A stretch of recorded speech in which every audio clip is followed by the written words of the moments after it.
what are the different tracks of diplomacy. So, the first thing is that what is diplomacy? So, diplomacy is the practice of influencing the decisions and conduct of foreign governments or intergovernmental organizations through dialogue, negotiation, and other non-violent means.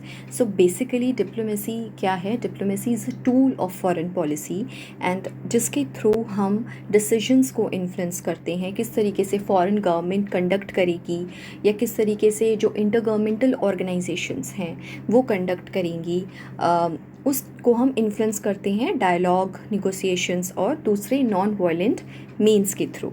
Fine, okay. Diplomacy is the main instrument of foreign policy. Now, because we get to know what is diplomacy, so we must know what is diplomatic immunity.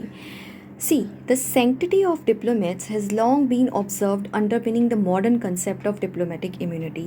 हमेशा से हम diplomatic immunity की बात करते हैं. that diplomats जो होते हैं, जो नॉर्मल रूल्स एंड रेगुलेशंस होते हैं सिविलियंस के लिए, ठीक है, या इमिग्रेंट्स के लिए, तो डिप्लोमेट्स उनसे इम्यून होते हैं. ठीक है. So diplomatic rights they were established in the mid 17th century in Europe and have spread throughout the world. तो ये जो डिप्लोमेटिक राइट्स हैं ये एक्चुअली मॉडर्न एज राइट्स हैं जो कि मिड 17th century में यूरोप में आए थे एंड पूरे वर्ल्ड में जो है ये स्प्रेड हुए थे. It's a modern term, but if we dates back to our ancient time period, which might seem mythological to many of us, but we have read in the Ramayana that Hanuman, he was the actually what he representative of Lord Ram, and he was also provided diplomatic immunity in the kingdom of Ravan. Fine. So we do have certain sort of theories with respect to diplomatic immunity. However, as a official term, this was introduced in Europe in mid 17th century.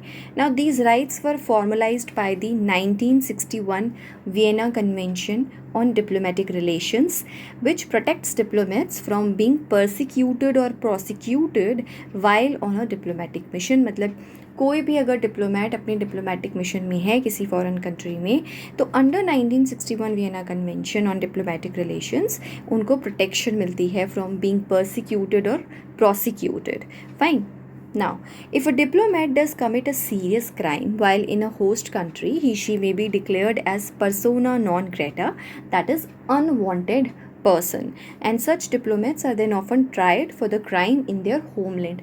मान लीजिए किसी diplomat ने बहुत ही serious crime कर दिया है, तब उन्हें अनवांटेड पर्सन डिक्लेयर कर दिया जाएगा. ठीक है. प्रोसिक्यूट तब भी वहाँ नहीं किया जाएगा. उन डिप्लोमेट्स को फिर उनका जो ट्रायल होगा वो उनकी होमलैंड में किया जाता है. ठीक है. Next, tools which are used in diplomacy. तो डिप्लोमेसी में कौन कौन से टूल्स यूज़ होते हैं? Political tools, security tools, commercial and cultural. Political tools में क्या होता है, क्या करते हैं diplomats? They interact with the embassies and the high commissionerates of other countries and vice versa. Security tools में they cooperate in defence sector. I mean, they try to build out a cooperation between the defense sectors, counter-terrorism operations में, intelligence sharing, nuclear energy technology and space technology. Then commercial tool होता है diplomacy का कि trade deals में, investment में, economic relations establish करने में, free trade agreements, line of credit वगैरह में. ठीक है. Then cultural tools. Cultural tools diplomacy में क्या काम होता है?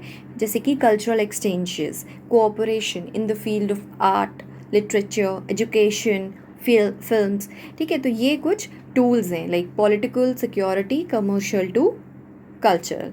Fine. Next, types of diplomacy. Diplomacy के भी टाइप्स होते हैं. The first is the track 1 diplomacy. See, ये ऑफिशियल इंगेजमेंट होता है, track 1 diplomacy, between the government officials of 2 or more nations और with multilateral organisations, international bodies. ठीक है. सपोज इंडिया एंड यूएस के प्रेसिडेंट मिल रहे हैं, इंडिया एंड रशिया के प्रेसिडेंट मिलते हैं. ठीक है. तो ये ट्रैक 1 डिप्लोमेसी है. ठीक है. ये ऑफिशियल एंगेजमेंट है. नॉट ओनली प्रेसिडेंट बट अगर इंडिया और यूएस के ऑफिशियल्स मिलते हैं, ठीक है, या किसी मल्टीलेटरल ऑर्गेनाइजेशन के साथ में मिलते हैं, तो दैट इज़ ट्रैक 1 डिप्लोमेसी जो कि ऑफिशियल लेवल पे होती है. Fine. This is the most common form of diplomacy, and you see track 1 diplomacy all the time when our UN representatives or ambassadors or ministers and even prime minister carry out diplomatic dealings. Next है track 2 diplomacy. Track 2 diplomacy को back channel diplomacy भी कहा जाता है, and minded back channel diplomacy never fades out, it never dies, it continues, okay, it is always going on. दो Nations के बीच में back channel diplomacy हमेशा चलती रहती है. Then in this case diplomatic dealings are pursued through non officials, जैसे NGOs के थ्रू, बिजनेसमैन के थ्रू. ठीक है. Sometimes you see the business leaders, religious gurus, Nobel laureates और other prominent personalities entering into discussion with another countries unofficial representatives. Since it's unofficial, there are many advantages of holding such talks. तो ये जो track 2 diplomacy होती है थोड़े unofficial level पे होती है. फाइन. नेक्स्ट है track 1.5 diplomacy. This term is used when both officials and non officials are engaged in a diplomatic negotiation. यहाँ ऑफिशियल्स भी होते हैं, नॉन ऑफिशियल्स भी होते हैं. Often foreign leaders travel with businessman. ठीक है. वर्ल्ड इकोनॉमिक फोरम पे जब भी हमारे most of the time prime minister गए, along with that business community भी वर्ल्ड इकोनॉमिक फोरम पे प्रेजेंट होती है, फिकी के रिप्रेजेंटेटिव्स भी वहाँ पे होते हैं. तो this is track 1.5 diplomacy, and you may have seen American business tycoons travel with USA president or POSCO owner travel with South Korean president to foreign nations for diplomatic dealings. So this was track 1.5. Next comes track 3 diplomacy. Now see this, हमने track 1 देखा officials के बीच में हो रही है, track 2 देखा back channel चल रहा है, track 1.5 officials and non officials दोनों हैं. Track 3 diplomacy, it's people to people contact. It is one of the most important confidence building measure.